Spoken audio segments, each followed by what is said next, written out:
시편 38편은 애통의 시입니다. 내용이 굉장히 슬프지요. 우리가 믿음 생활을 하다 보면 고난과 고통이 있는데 또 하나님 앞에 나아가서 기도를 하는데 하나님께서 응답을 빨리 해주지 않을 경우가 있습니다. 그와 같은 때에 이 말씀을 보게 되면 위로를 얻을 수 있고 해답을 얻을 수 있게 됩니다. 그동안 우리가 시편을 살펴보면서 의인과 악인에 대한 정의를 가졌습니다. 의인은 악인의 심판을 하나님께 맡긴다라고 배웠습니다. 다윗이 악인의 심판을 하나님께 맡기려고 하나님 앞에 나아갔더니 하나님이 외면하고 계시는 거예요. 여러분도 그런 경우가 있으신가요?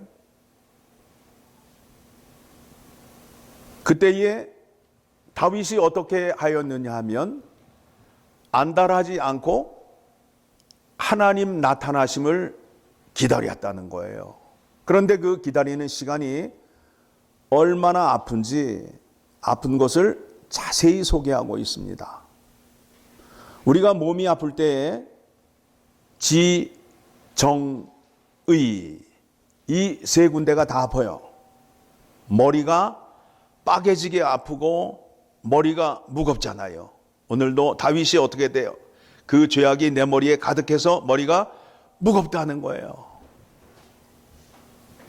그리고 몸이 아프게 되면 마음이 어떻게 돼요?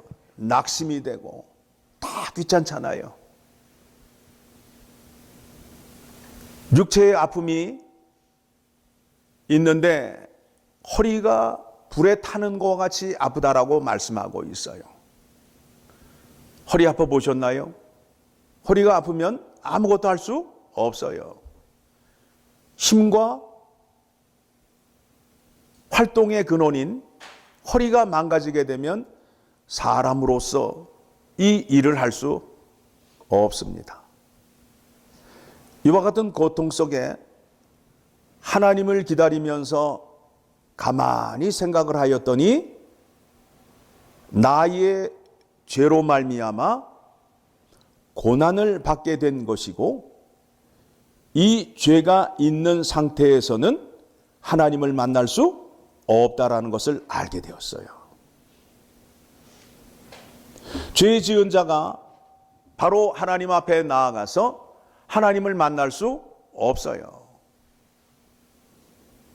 그래서 다윗이 지금 21절의 말씀을 보게 되면 여호와여 나를 버리지 마소서 나의 하나님이여 나를 멀리하지 마소서 속히 나를 도우소서 주 나의 구원이시여. 다윗에게 구원자가 필요한 거예요. 다윗의 죄를 용서해 줄 수 있는 분이 필요한 거예요. 그 분을 통해서 죄 사함을 받아야 하나님 아버지 앞에 나아갈 수 있게 된다라는 겁니다. 다윗의 간절한 기도, 애통의 기도, 눈물의 기도가 이미 우리에게는 이루어졌을까요? 안 이루어졌을까요? 이루어졌잖아요. 구원자인 예수 그리스도가 이 땅에 오셔서 우리를 죄 가운데서 구원하여 주시고 하나님의 자녀를 삼아 주셨잖아요. 그렇죠? 자, 요한복음 1장 29절을 보게 되면 예수님이 이 땅에 왜 오셨는지, 자, 우리의 죄 사함을 속량하시기 위하여 이 땅에 오셨음을 알 수 있게 됩니다. 같이 읽겠습니다. 시작. 이튿날 요한이 예수께서 자기에게 나오심을 보고 이르되 보라 세상 죄를 지고 가는 하나님의 어린 양이로다. 우리를 하나님과 화목하게 하기 위하여 예수 그리스도가 무슨 제물이 되셨다고요? 화목제물, 희생제물이 되셨다는 거예요. 그러므로 인해서 우리가 하나님 앞에 설 수 있는 은혜를 받게 된 것입니다. 또 요한일서 2장 1절의 말씀을 보게 되면 요한일서 2장 1절의 말씀, 자, 같이 읽겠습니다. 나의 자녀들아, 내가 이것을 너희에게 쓰면 너희로 죄를 범하지 않게 하려 함이라. 만일 누가 죄를 범하여도 아버지 앞에서 우리에게 대언자가 있으니 곧 의로우신 예수 그리스도시라. 우리가 하나님 아버지 앞에 나아가는데 죄 지은 자가 바로 나아갈 수 없다라는 거예요. 우리의 죄를 사해 주시고 우리 입장에서 하나님 아버지 앞에 말해 줄 수 있는 대언자 예수 그리스도가 필요하다는 거예요. 그 예수님께서 우리에게 어떻게 말씀하셨는지 이제 말씀을 살피려 합니다. 여러분들이 잘 알고 계시는 말씀이 있어요. 마태복음 11장 28절의 말씀을 보게 되면, 자, 예수님께서 여러분들에게 무거운 짐을 들고 오라는 거예요. 무거운 짐을 들고 와요. 자, 11장 28절 시작. 수고하고 무거운 짐진 자들아 다 내게로 오라. 내가 너희를 쉬게 하리라. 너희들의 죄의 고통의 문제를 나에게 들고 오라는 거예요. 그러면 그 죄짐을 내가 맡아주고 너희를 쉬게 한다는 거예요. 죄가 있게 되면 오늘 본문의 말씀을 보게 되면 머리가 어떻게 돼요? 빠개지게 아프잖아요. 무겁잖아요. 그나마 이게 돌인데, 이 머리가 보통 4kg에서 6kg가 되잖아요. 머리가 작으신 분은 4kg, 크신 분은 6kg까지 간다는 거 아니에요. 그러니 목이 얼마나 힘들겠어요. 이 돌덩어리를 받치고 있으니까. 그런데 그 머리가 어떻게 됐다고요? 빠개지고 무거워질 정도로의 고통이 있다는 거예요. 그러면 쉼이 있어요, 없어요? 없지요. 그 다음에 마음속에 근심이 가득해요. 밥맛도 없고 또 그 염려가 가득하게 되면 기쁨이 사라지게 되잖아요. 좋은 것이 없잖아요. 그렇죠? 여러분, 감기 몸살을 아는데 누가 와서 똥가방을 준다 그러면 기뻐요? 그것도 귀찮잖아요. 그리고 육체의 고통으로 인하여 오는 그 아픔, 고통이라는 것은 주관적이에요. 내가 느낀 것만 알 수 있어요. 다른 사람의 아픔을 이해할 수 없어요. 그래서 감기 몸살 3일 앓고 난 다음에 하는 말이 뭐예요? 죽었다 살았다고 그러잖아요. 암덩어리를 몸에 안고 몇 년을 고생하는 분 앞에 가서도 당당히 하는 말이 뭐예요? 나만큼 아파본 사람이 있느냐라고 말하잖아요. 그게 우리의 교만이라고요. 이웃을 배려하지 않는 그 교만한 마음이라고요.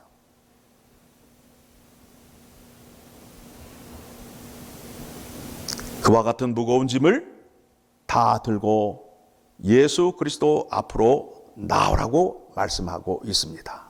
29절입니다. 같이 읽습니다. 나는 마음이 온유하고 겸손하니 나의 멍에를 메고 내게 배우라. 그리하면 너희 마음이 쉼을 얻으리니. 그러니까 짐만 들고 와서 맡기는 것뿐만 아니라 이제 뭐라고 말씀하셔요? 나의 멍에를 배우고 내게 배우라는 거예요. 뭘 배우셨어요? 예수님께. 예수님이 여러분에게 어떤 은혜를 베풀어 주시고 어떻게 하시는지를 알아야 예수님을 따라갈 수 있지요. 그렇죠? 예수님께서 죄 용서를 해 주시고 이제 여러분이 가야 할 길이 어디를 향하여 가야 돼요? 어디를 향하여 가야 돼요? 아버지 앞으로 가야 될 거 아니에요? 그렇죠? 여러분들이 신앙생활 하는데 뭐 때문에 신앙생활을 하세요? 이 본질을 모르고 신앙생활을 할 것 같으면 심히 곤란한 거예요. 여러분이 믿음 생활하는데 날마다 누구를 향하여 나아가야 돼요? 하나님 아버지 앞으로 가야 된다고요. 그래야 하나님 아버지 앞에 가야 풍요로움이 있고 인도하심과 보하심의 은혜가 있잖아요. 자, 그러면 하나님 아버지 앞으로 나아가는 데에 있어서 그 방법을 예수 그리스도께서 가르쳐 주신다는 거예요. 가르쳐 주시는 방법이 뭐예요? 나의 멍에를 배우라. 내 멍에가 어떤 멍에인지 알라라고 말씀하고 있어요. 자, 멍에를 소 등에 얹을 때에 한 마리에게 얹는 것이 아니라 두 마리에게 얹게 됩니다. 그러면 유대인들의 풍습에 의하게 되면 소 두 마리를 갖다 놓고 멍에를 올릴 때에 두 마리가 다 어른 소가 아니라 한쪽에는 어른 소를 놓고 한쪽에는 송아지를 갖다 놔요. 그러면 멍에를 메고 밭을 갈게 되면 힘은 누가 쓸까요? 어른 소가 쓰고 어린 소는 그 길을 따라가기만 하면 되는 거예요. 그러면서 그거를 배우는 거예요. 그렇게 자꾸 배우다 보면 어린 소가 나중에 뭐가 돼요? 어미소가 돼서 어미소가 또 멍에를 짓게 되면 또 어린 소를 옆에 두고 밭을 갈게 되는 거예요. 아버지 앞에 가는데 예수님께서 우리와 함께 하시는 것을 뭐라고 표현을 하고 있느냐면 멍에를 같이 매는 거로 표현을 하고 있어요. 그러면 우리가 아버지 앞으로 가게 되면 멍에를 지금 예수님과 함께 멍에를 메었는데 그 길을 가는 데 있어서 환난과 고난과 핍박이 오게 되면 누가 힘을 쓰고 누가 막아주시겠다는 거예요? 예수님께서. 예수님이 그렇게 우리를 인도하여 주신다고요. 그렇게 따라가게 되면 마음이 편안할까요? 편안하지 않을까요? 편안하지요. 왜냐하면 그 일을 누가 다 하시기 때문에 예수 그리스도가 다 하시기 때문에. 그래서 30절에 가서 같이 읽습니다. 이는 내 멍에는 쉽고 내 짐은 가벼움이라 하시니라. 예수님께서 멍에를 지시는데 예수님께서도 내 멍에가 굉장히 가볍고 쉽다는 거예요. 왜 그럴까요? 아버지 계명을 따라가기 때문에 쉽다는 거예요. 여러분, 목적지를 향하여 가는데 길이 있는 도로를 향하여 가는 것과 사막을 가는 것과 차이가 있어요, 없어요? 있지요. 그러면 천국을 가기 위해서는 누구의 말씀을 지키면 된다고요? 하나님의 말씀을 지키게 되면 그 탄탄대로를 걸어가는 거와 같다는 거예요. 예수님께서 이와 같이 말씀을 하셨습니다. 자, 이 말씀에 대한 이해를 이제 어디를 통해서 확인할 수 있느냐 하면 요한일서 3장 21절의 말씀을 보게 되면 더 자세하게 이 말씀에 대한 소개를 하고 있습니다. 요한일서 3장 21절 같이 읽습니다. 시작. 사랑하는 자들아, 만일 우리 마음이 우리를 책망할 것이 없으면 하나님 앞에서 담대함을 얻고, 그러니까 여러분들이 계명을 잘 지키게 되면 하나님 앞에 당당하게 설 수 있다가 되는 거예요. 여러분 마음속에 죄가 있으면 아버지 앞에 설 수 없다는 거예요. 22절 시작. 무엇이든지 구하는 바를 그에게서 받나니 모든 만물의 근원, 복의 근원이 누구에게 있다고요? 하나님 아버지에게 있다는 거 아니에요? 그렇죠?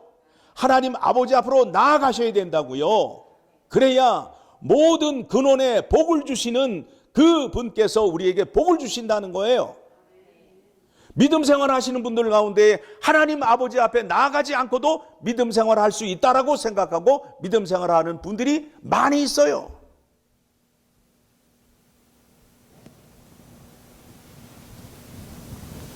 이는 우리가 그의 계명을 지키고 그 앞에서 기뻐하시는 것을 행함이라. 아버지에게 복을 얻기 위해서는 뭘 하셔야 된다고요? 계명을 지키고 아버지께서 명령하신 것을 행하셔야 아버지가 기뻐하심으로 인하여 아버지께서 충만한 은혜를 허락해 주신다는 거예요. 그렇죠? 그래서 여러분, 아버지의 기쁨이 나의 기쁨이 되고 그런 고백하시잖아요. 말로만 하시잖아요. 말로만. 계명을 지키셔서 아버지의 기쁨이 나의 기쁨이 되도록 하셔야 돼요. 자, 23절 시작.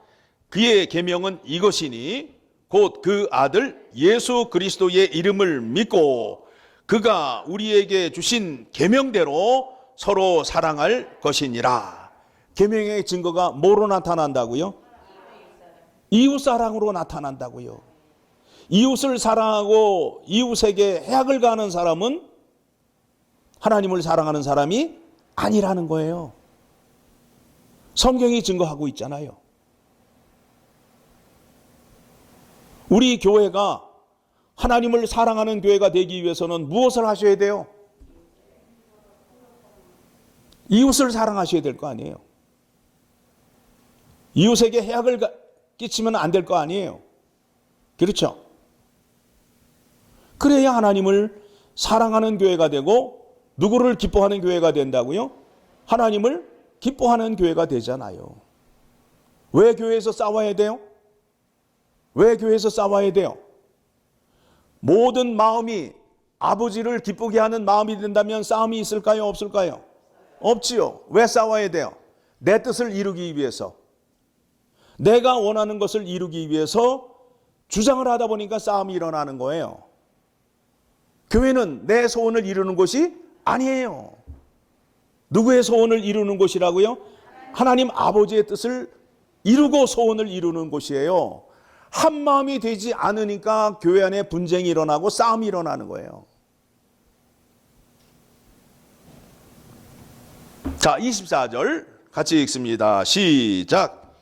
그의 계명을 지키는 자는 주 안에 거하고 주는 그의 안에 거하시나니 우리에게 주신 성령으로 말미암아 그가 우리 안에 거하시는 줄을 우리가 아느니라. 우리가 주의 계명을 지킬 때에 주님이 내 안에서 능력을 나타내신다는 거예요. 그렇죠? 멍에를 같이 매는 거와 똑같다는 거예요.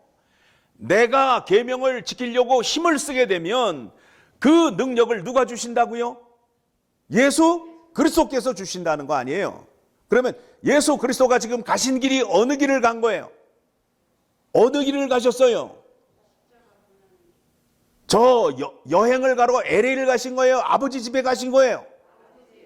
그렇지요. 그러니까 예수님이 인도한 대로 따라가게 되면 아버지의 집으로 가잖아요. 왜 아버지의 집에 가야 돼요?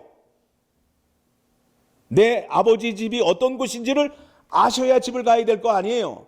내 아버지의 집이 어떤 곳인지를 여러분에게 알기 위해서 탕자의 비유를 말씀하고 있잖아요. 그렇죠? 탕자가 아버지의 재산을 받아서 유산을 받아서 그런 나쁜 사람이 어디 있어요? 아버지가 죽지도 않았는데 유산을 달래요. 유산을 받아가지고 이방 땅에 가서 돈 다 쓰고 돼지가 먹는 쥐염 열매도 마음껏 먹을 수 없는 처지가 되었어요. 그때에 무엇을 깨달은 거예요? 내 아버지의 집에는 종들도 풍족하게 사는데 그래서 거기에서 회개를 하고 돌이켜서 아버지의 집으로 돌아오잖아요. 아버지의 집에 갔더니 어떤 일이 일어나요? 신발을 신겨주고 금가락지를 끼워주고 살찐 송아지를 잡아주고 잔치를 벌이잖아요.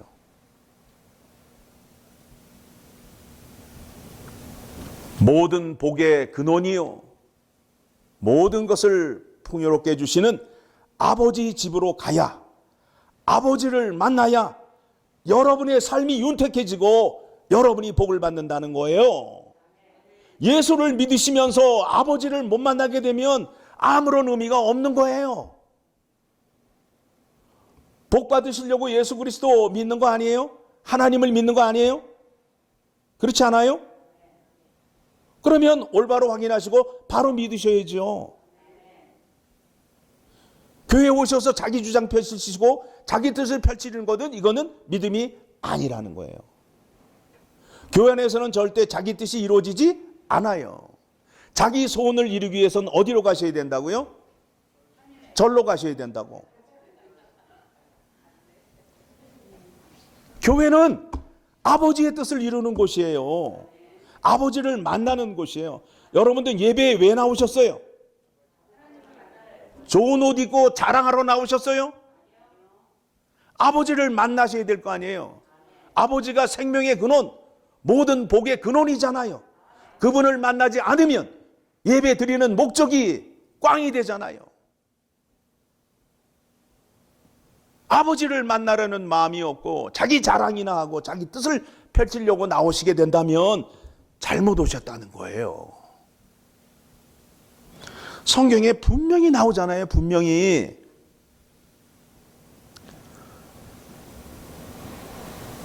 (22절) 다시 봅니다. 22절 같이 읽습니다. 무엇이든지 구하는 바를 그에게서 받나니 이는 우리가 그의 계명을 지키고 그 앞에서 기뻐하시는 것을 행함이라. 아버지를 기뻐하시게 되면 아버지가 어떻게 할까요? 한 번 줄 거 두 번 주신다고요. 다시 24절로 돌아옵니다. 그의 계명을 지키는 자는 주 안에 거하고 주는 그의 안에 거하시나니. 그렇죠. 멍에를 같이 맨 거예요. 지금 멍에를 같이 맨 거예요. 내가 계명을 지키려고 계명의 길을 가게 되면 누가 힘을 쓰신다고요? 예수님이 능력을 나타내신다고요. 예수님은 어디 길로 가셨다고요? 어디 길로 가셨어요? 아버지의 집으로 이미 올라가셨잖아요. 그렇죠? 아버지 집으로 올라가신 그 길을 알고 계시고 그 길을 가시는데 우리를 인도하여 주시잖아요. 그렇죠?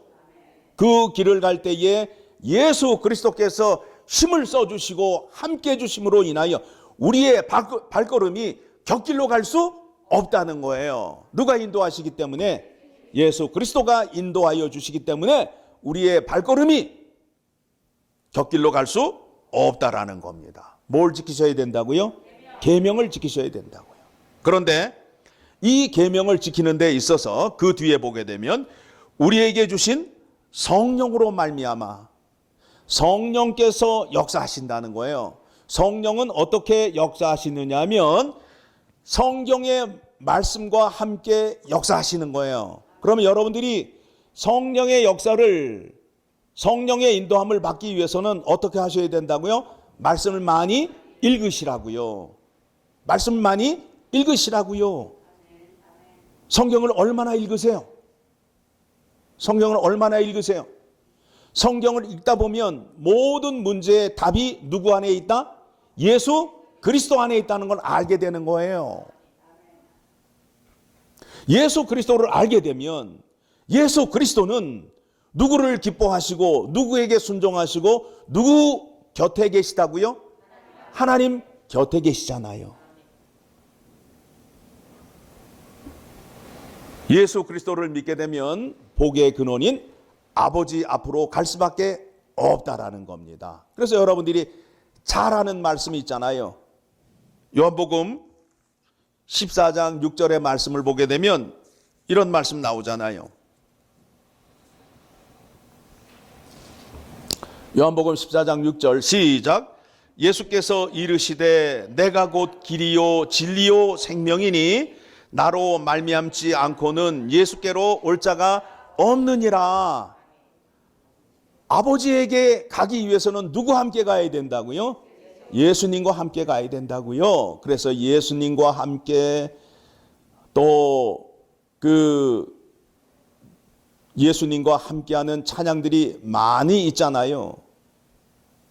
여러분들이 예수님을 붙잡아 하는 이유가 바로 예수님이 가셨던 길이 천국을 향하여 아버지의 집으로 가신 길이기 때문에 그 길을 우리가 가야 아버지로부터 약속한 복을 받을 수 있다라는 것을 기억하셔야 됩니다.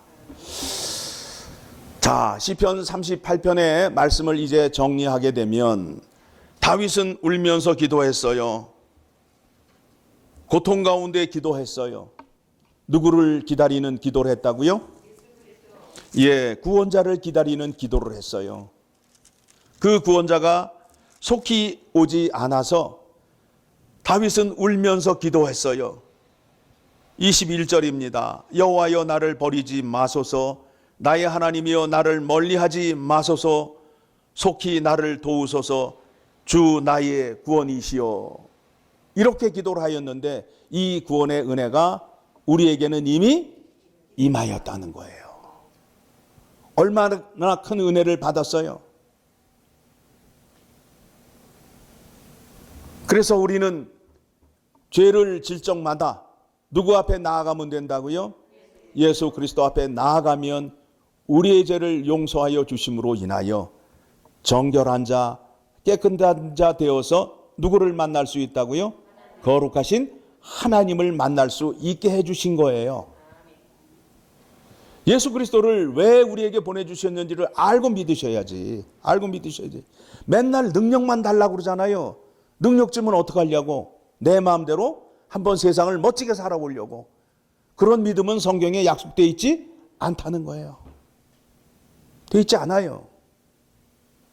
예수님의 능력은 어디를 향하는 거라고요? 아버지 집을 향하는 길이에요. 그런데 능력 받아가지고 아버지 집으로 가려고 그래요. 세상 나가서 땅땅거리고 살려고 해요. 말이 안 되는 믿음을 지금 강구하고 있잖아요. 내 마음대로 살겠다는 거 아니에요. 그런데 하나님 아버지가 원하시는 건 뭐예요? 내 앞으로 오라는 거예요. 내가 약속한 은혜를 너에게 충만하게 주고 모든 것을 너에게 주겠다는 약속이잖아요. 여러분 기도하실 때 우주 만물의 주인이 누구라고 고백을 해요? 하나님 아버지라고 고백을 하잖아요. 그분 앞에 가게 되면 그분께서 약속한 이 땅의 모든 충만함을 우리에게 다 허락해 주신다라는 겁니다.